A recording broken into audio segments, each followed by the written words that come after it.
human colony ship landed on the distant planet after its long journey.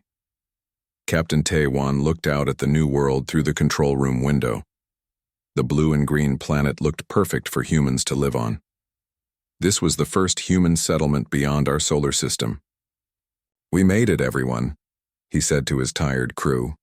Sujin stood beside him with her 8-year-old daughter Gia. The little girl pressed her hands against the glass, her eyes wide with wonder. "It's so pretty, Mom," Gia whispered. The first few months on the planet were hard but good. The colonists built homes, planted crops, and studied the new world. No one expected to meet aliens so soon. The massive ships appeared in the sky without warning. They were huge and shaped like silver teardrops. The colony's sensors went crazy with alarms. "They're hailing us," said the communications officer. The aliens called themselves the Vakari. They had tall bodies with skin that shimmered like mother of pearl. They told the humans they ruled hundreds of star systems.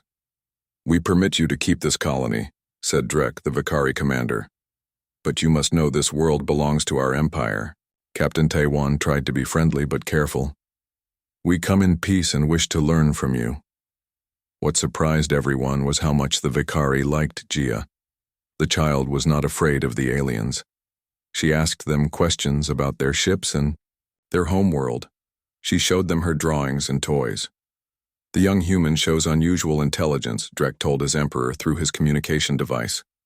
The colony leader decided to use this connection. He asked Gia to present a gift during an important meeting. The little girl had made a model of Earth and the Vakari homeworld orbiting the same sun. "To show we can be friends," Gia explained to the aliens. The meeting room was full of humans and Vakari. Gia walked forward with her gift held carefully in her small hands. That's when everything went wrong. A group of Vakari burst into the room. They wore different uniforms than the others. Their eyes were cold and angry. "The human offspring corrupts pure diplomatic exchange," one shouted. Before anyone could stop them, they attacked. Their weapons made no noise, just a flash of blue light. The colony's security forces rushed in too late. Gia lay on the floor, her small body still, her gift broken beside her.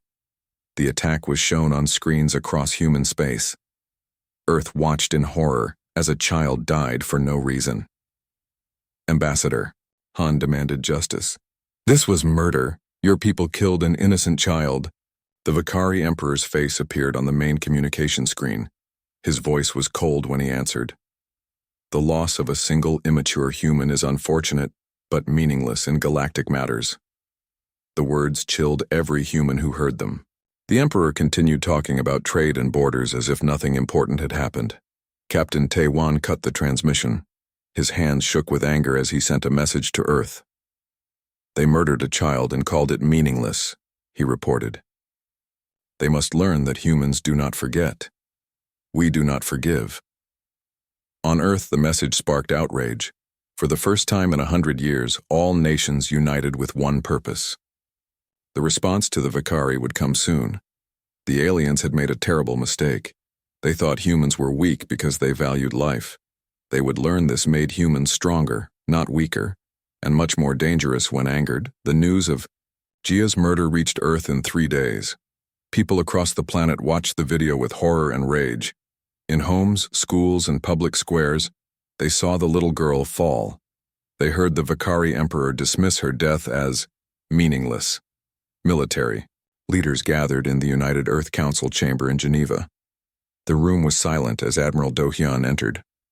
He was tall and stern, with silver hair and eyes that had seen too much war. 6 years ago, he had lost his own daughter in a terraforming accident. "They think we are weak," he told the assembled leaders. "The Vakari have ruled unchallenged for too long. They believe they can kill our children without consequences." President Jin stood up.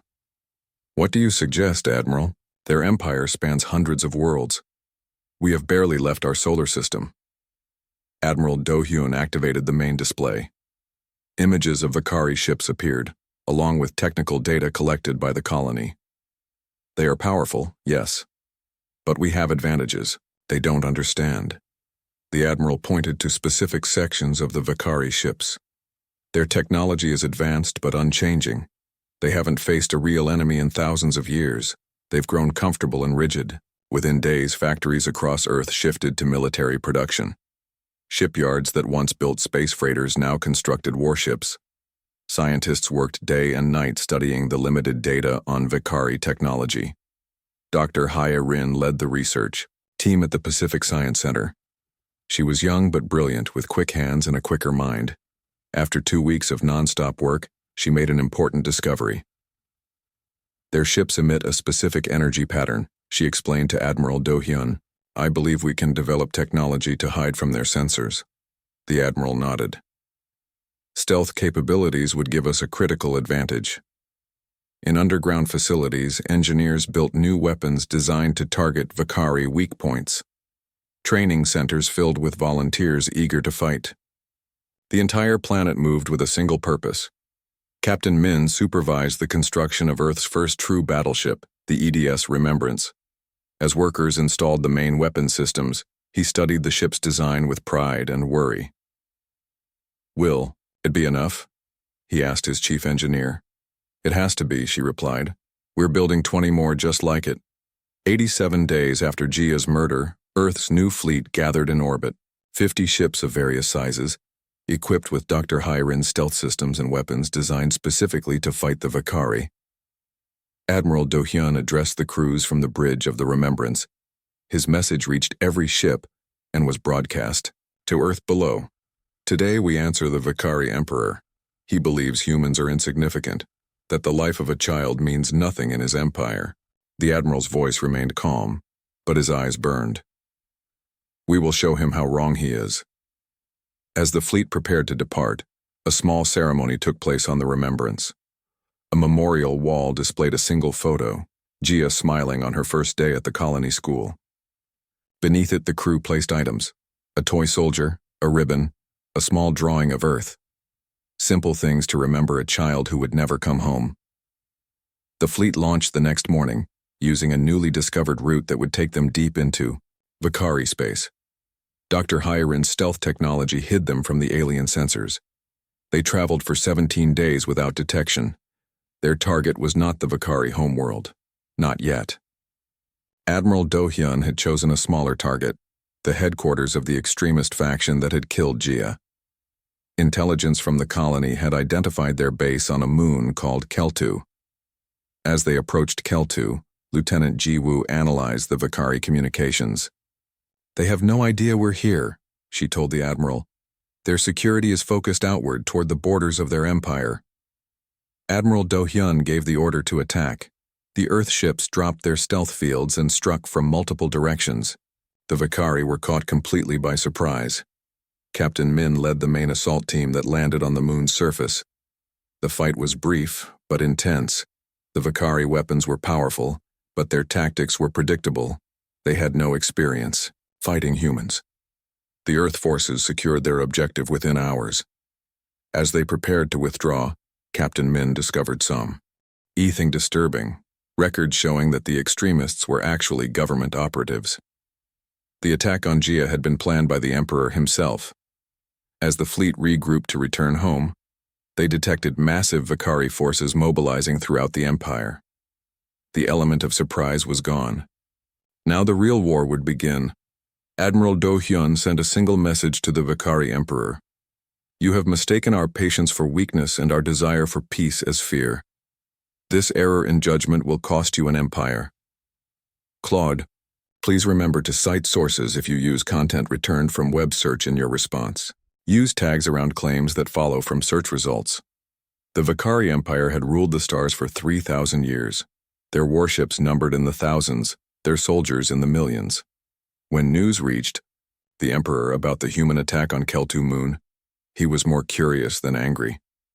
Such a small species, he said to his war council. They managed one surprise attack. Now they will learn their place. He ordered his grand fleet to hunt down the human ships. The Vicari were not worried. They had crushed hundreds of rebellious species before. Meanwhile, Admiral Do Hyun's fleet didn't return to Earth.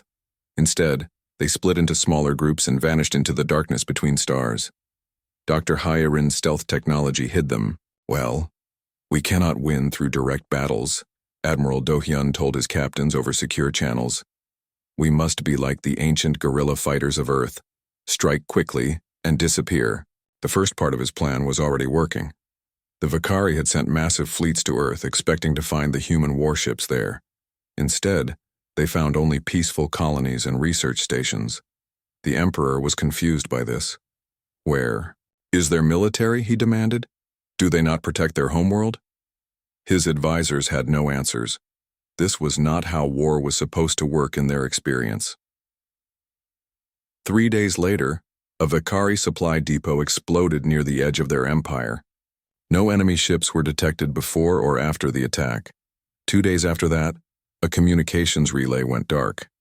Then a training base. The humans were using hit-and-run tactics that the Vakari had never faced before. On the human ship Remembrance, Captain Min received new orders. His target was a Vakari command vessel called the Imperial Light. This was a risky mission. The Imperial Light was massive and heavily guarded. How are we supposed to approach it? Lieutenant Ji-woo asked during the briefing. Captain Min pointed to a small gap in the Vakari patrol pattern. We'll have exactly 12 minutes to slip through here, plant the explosives, and escape. The Remembrance dropped out of hyperspace behind a small moon, its stealth systems at maximum power. Captain Min led a small team in a shuttlecraft toward the Imperial Light. The massive Vakari ship loomed ahead, its golden hull shimmering against the blackness of space. Remember, Captain Min told his team, we must be like ghosts, in and out without being seen. They attached their shuttle to a maintenance port on the Vakari ship. The team moved quickly through the alien corridors, avoiding patrols. Lieutenant Ji-woo planted special explosives at key structural points. They were almost back to their shuttle when a Vakari security team spotted them. Laser fire filled the corridor, hitting one of the human soldiers in the arm. Go! Captain Min shouted. He threw a flash grenade that blinded the Vakari troops. The humans escaped to their shuttle and detached from the Imperial Light. As they raced away, the explosives detonated. The mighty Vakari command ship broke apart, its power core overloading, in a bright flash. Back on their ship, Captain Min sent a message to Admiral Do-hyun. Mission successful. But they saw us. They know our tactics now. The Admiral acknowledged this with concern. The element of surprise wouldn't last forever. On the Vakari homeworld, the Emperor received increasingly troubling reports. 3 more command ships had been destroyed. Supply lines were being disrupted. And now other species in the Empire were watching closely. These humans fight differently, said his chief strategist. They don't follow the rules of warfare as we know them. The Emperor pounded his fist on his throne. Then we will commit our full might. Send the Grand Fleet to their colony world. Show them what true power means. 200 Vakari warships gathered near the human colony. This was the largest military force assembled in centuries. The admiral in charge was confident of victory. Today we end this human annoyance, he told his officers. But as the massive fleet prepared to attack, something strange happened. Their sensors detected human ships appearing everywhere around them. Hundreds of vessels surrounded the Vakari fleet. Impossible, the Vakari admiral shouted. There cannot be so many human ships. He didn't know that most of these ships were just sensor ghosts, false images created by Dr. Hyrin's newest technology. The real human fleet was much smaller, but positioned for maximum impact. Admiral Do-hyun gave the order. Target their command. Ships only. The human vessels fired with precision, ignoring the regular warships and focusing all their firepower on the Vakari leadership vessels. Without clear commands, the Vakari fleet fell into confusion. Their strict hierarchy became their greatest weakness. For the first time in the history of their empire, a Vakari Grand Fleet retreated in disorder. The Emperor received this news with cold fury. These humans were more dangerous than he had believed possible. This would no longer be a simple punishment. This was war. The Vakari Emperor sat alone in his private chamber.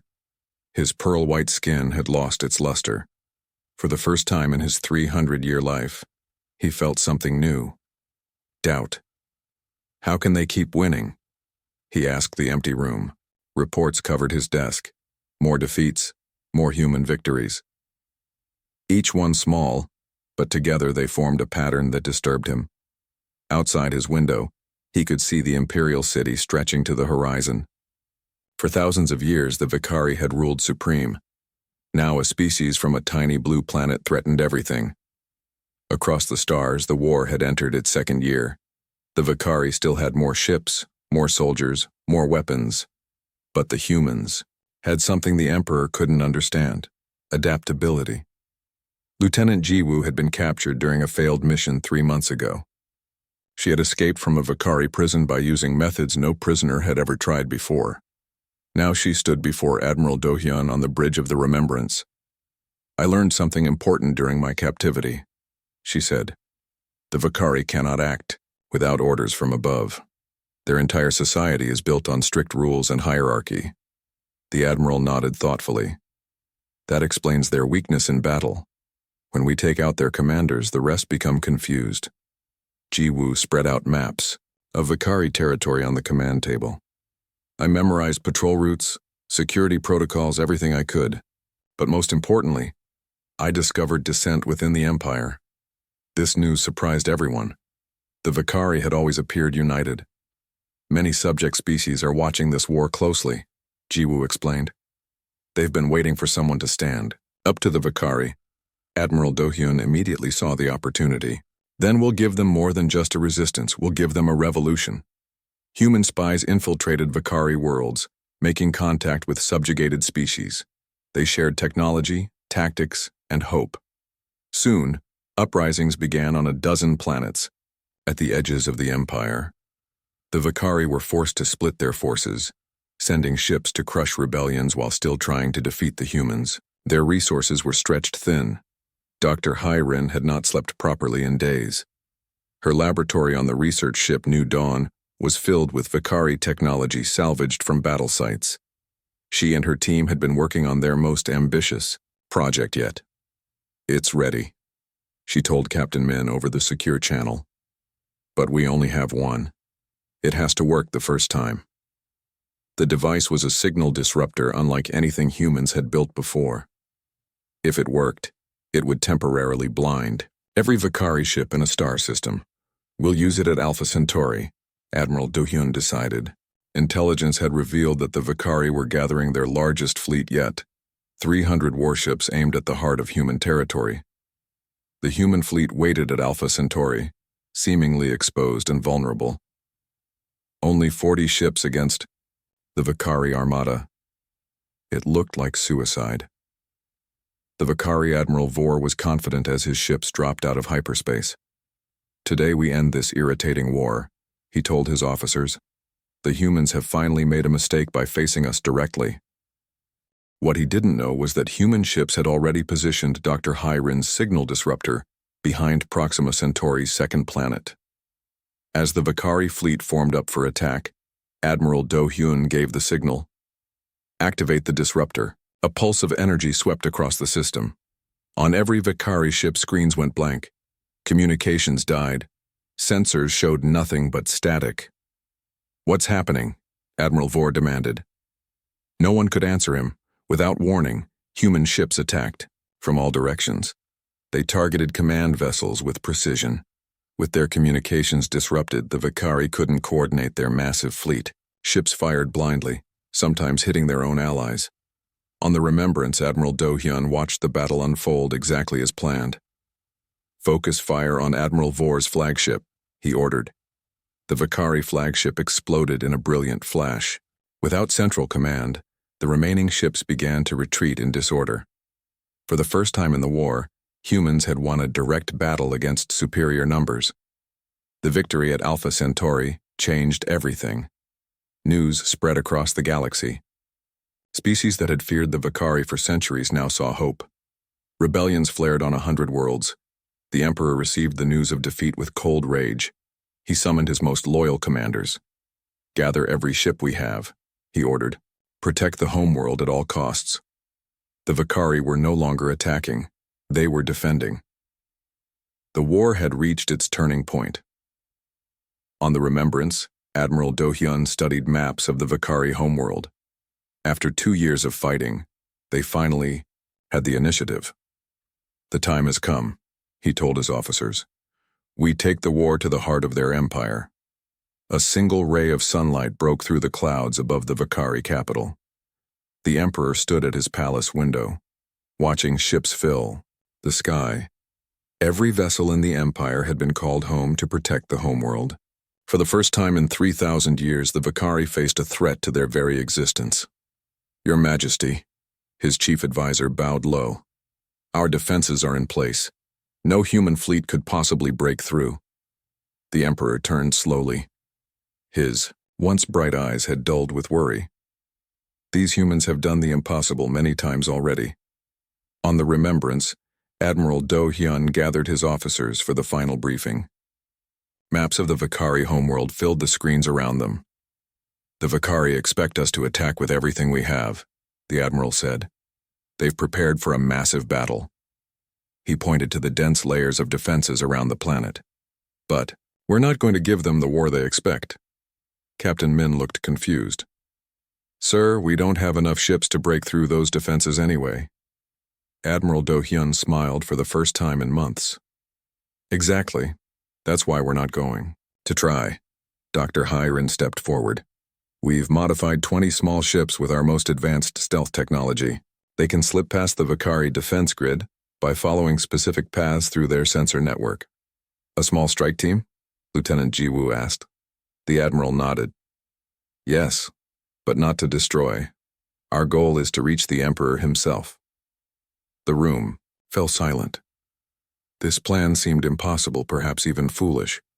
But after 3 years of war, they trusted their leader. Admiral Do Hyun would lead the mission himself, 20 ships each carrying only essential crew members. They would use the chaos of an ongoing rebellion on one of the Vakari moons as cover for their approach.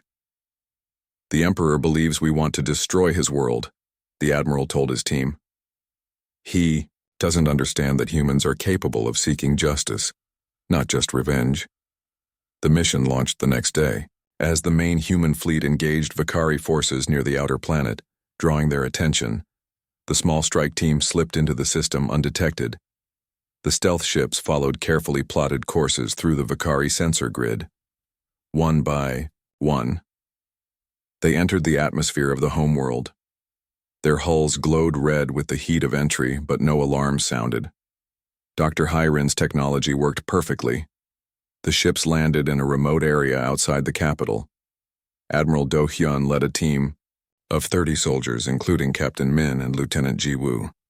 They wore special suits designed to blend with Vakari architecture. Remember, the Admiral told them, we're not here to fight unless absolutely necessary. They moved through the city like shadows, using underground passages mapped by spies. The palace loomed ahead, its crystal towers reaching into the clouds. Inside the palace, the Emperor received urgent reports. Human ships had been detected near the outer planet.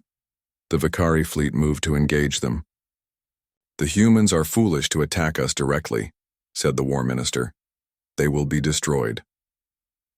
A soft sound made the Emperor turn. The doors to his chamber opened, and humans entered. Armed, but not firing. Led by a silver-haired man whose eyes held no fear. The Vakari guards raised their weapons, but the Emperor lifted his hand. Wait. Let them speak. Admiral Do Hyun stepped forward. Emperor of the Vakari, I am Admiral Do Hyun of Earth. You have fought well, human, the Emperor said. But you cannot win this war. Even now my fleet destroys your ships. Those ships are decoys, the Admiral replied calmly. Just as your religious extremists were government agents testing our resolve. The Emperor's skin paled further. What do you mean? Lieutenant Jiwoo activated a small device. It projected images recovered from the base on Keltu Moon, orders signed by the Emperor himself, authorizing the killing of the human child Jia to test Earth's response to aggression. You believed we would submit after a demonstration of your power, Admiral Do Hyun said.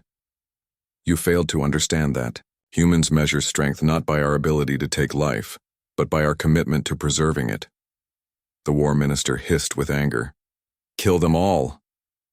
No, the Emperor said quietly. Across his empire, rebellions grew stronger each day. Resources were stretched thin, and now humans stood in his throne room, having bypassed every defense. "What do you want, Admiral?" "Justice," Do-hyun answered. "And peace. But peace as equals, not as subjects." 3 days later, the Emperor addressed his empire. Beside him stood Admiral Do-hyun. Together, they announced the end of the war and the beginning of a new era of cooperation. The Jia Protocols were signed that day, establishing new laws protecting all sentient children regardless of species. The first article read, "No child's life is meaningless." Where Jia had died, humans and Vakari built a memorial. It became the site of the new Intergalactic Council, where all species would have equal voice. Humanity had proven itself not just through warfare, but through mercy. They had shown the galaxy that true strength comes from compassion, not conquest. The girl named Jia, once just a single human child, now represented a turning point in galactic history. Her name would be remembered for thousands of years to come.